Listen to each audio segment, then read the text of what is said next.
ఒక విద్యాశాఖ మంత్రిగా ఒక సమూలమైన మార్పులకి శ్రీకారం చుట్టడం జరిగిందని సగర్వంగా చెప్పగలం. ఎందుకంటే ఏ వ్యవస్థనైనా మార్చగల శక్తి ఒక విద్యాశాఖకు మాత్రమే ఉంది.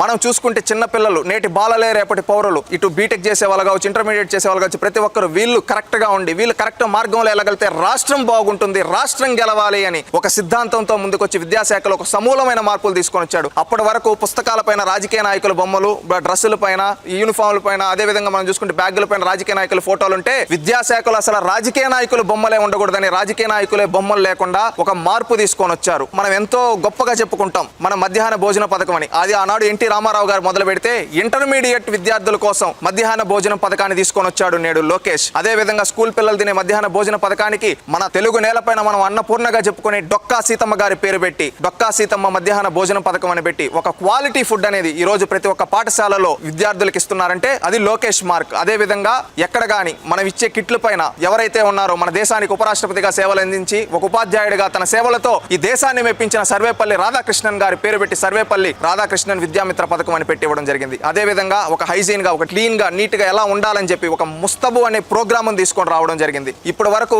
ప్రైవేట్ స్కూళ్లకే పరిమితమైన పేరెంట్స్ టీచర్స్ మీటింగ్ ని ప్రభుత్వ పాఠశాలల్లో కూడా మెగా పేరెంట్స్ టీచర్స్ మీటింగ్ పెట్టి నిర్వహించడం జరిగింది. అదే విధంగా కరికులం రీస్ట్రక్చర్ చేయడం జరిగింది. పాఠ్య పుస్తకాలు, ఈ పుస్తకాలన్నీ 100 పుస్తకాలు కాదు, ఒకే చిన్న పుస్తకాల ద్వారా కరికులం అంటే బుక్కులు మోత ఉండకూడదు, తక్కువ బుక్కుల్లోనే వాళ్ళకి క్వాలిటీ ఎడ్యుకేషన్ అందించాలని కరికులం రీస్ట్రక్చర్ చేయడం కావచ్చు. ఇలాంటి ఎన్నో మార్పులు తీసుకొని వచ్చి విద్యాశాఖలో ఈ రోజు మనం చూస్తాం ఆయన లక్ష్యం ఒకటే చెప్పాడు, ప్రభుత్వ పాఠశాలలో నో అడ్మిషన్ బోర్డు. ఆ నో అడ్మిషన్ బోర్డు ఈ రోజు ప్రభుత్వ పాఠశాలలో పెడుతున్నారంటే అది లోకేష్ మార్క్. ఈ విధంగా లోకేష్ గారు అనేక మార్పులు విద్యాశాఖలో తీసుకొని రావడం జరిగింది.